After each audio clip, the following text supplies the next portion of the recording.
We had a real oral tradition in our house. I knew the word griot when I was a little boy. A griot was a person in Africa who was charged with keeping the stories of the village. Everyone would tell a griot the stories and they would remember them all so that they could tell future generations. And when they got old, they'd tell them to someone else. And they say in Africa, when a griot dies, it's like a library was burnt, man. The griots were these brilliant African storytellers who learned for generations, the father, the son, mother, daughter, so forth, the stories of their people, their kings, their lands, etc., and so forth. In order to instruct others, they would have these huge sessions where they would sit around and pass these stories down and instruct people and so forth. And the griot is the man who sits down there, who knows the history, who knows every single story that is important, relevant for that kingdom.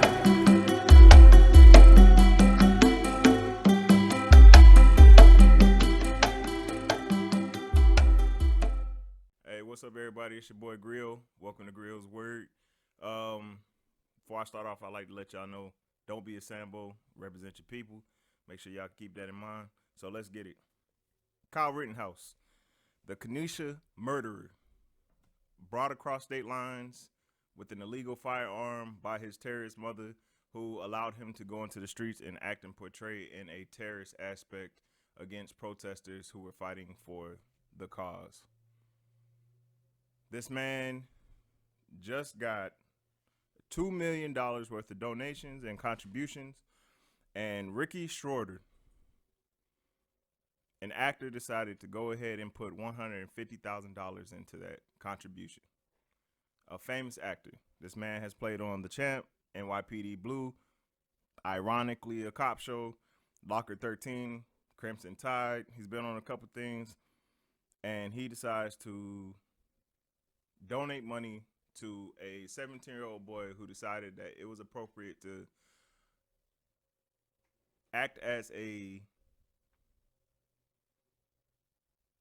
superhero for a cause that he is too young to even truly understand yet. And the crazy part about it is that his mom drove him to the location to do it. He ended up killing 2 people and wounding another one with a semi-automatic rifle. He's been in prison. Now he's out on bail. Crazy part is Ricky and his attorney going to say thank you to all patriots and donors. So, when did it become patriotism to shoot down other Americans? That has never been a patriotic thing. That goes completely against patriotism. Let's look at the definition of patriotism. A person who loves, supports, and defends his or her country and its interest with devotion.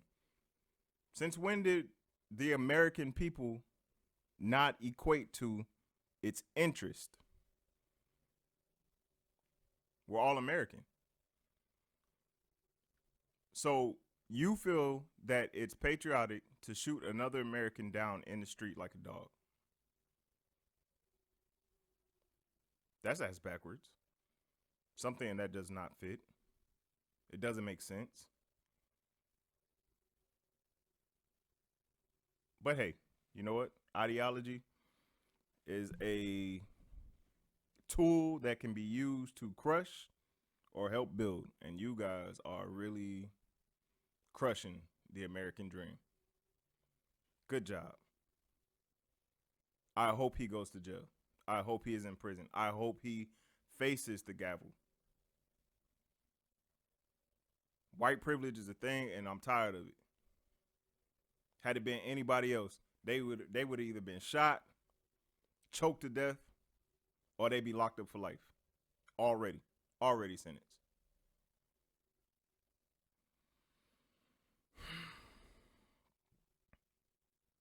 President-elect Joe Biden. He is president-elect. If you watch a media stream that is telling you that he is not president-elect, then you are watching a media stream pushing false information. He won the election, fair and square. If you feel that there are conspiracies going on and that there is major wide voting fraud, and both sides, Democratic and Republic, have put out that this is the safest election that we have had, reevaluate yourself. Just because you wanted the other opponent to win and he didn't does not mean that the millions of other individuals that voted for President-elect Joe Biden, their votes do not matter. The world does not circulate around you. If you are upset, then go vote again in 2024. That is the beautiful thing about the electoral process. That is the beautiful thing about being American. You have the right to choose who is going to be the leader of the free world.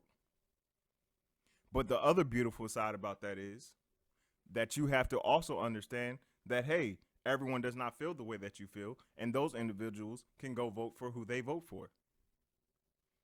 So the conspiracy that it is impossible or mathematically impossible for Joe Biden to win, you can wipe that off the table, because you got to remember, for every one of your votes, there were another vote for another individual, plus more. I happen to be one of the ones that didn't vote last time. So yes, last time, President Trump won. This time, I happen to cast my vote. There are millions of me. There are millions of individuals who were undecided last time and didn't vote. But this time, they stopped being undecided and they voted this time. Democracy, republic, this is where we live in. This is the environment we live in. This is why we love living here, because it's for the people. So if the people say, hey, we want President-elect Joe Biden to be president after January 21st, or excuse me, January 20th, guess what? President-elect Joe Biden will be president. It's okay. Go back to the drawing board. Talk to each other. Figure out life. Worry about yourself. But stop. Please stop going on media, throwing up crazy conspiracies because you want to change the outcome of a process that was fair and square. If you consider yourself a patriot and you've never served in the military, I ask you, please go enlist in the military.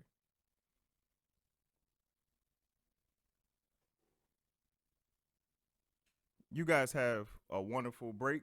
I'm going to take a break and then we'll get into part 2. Peace.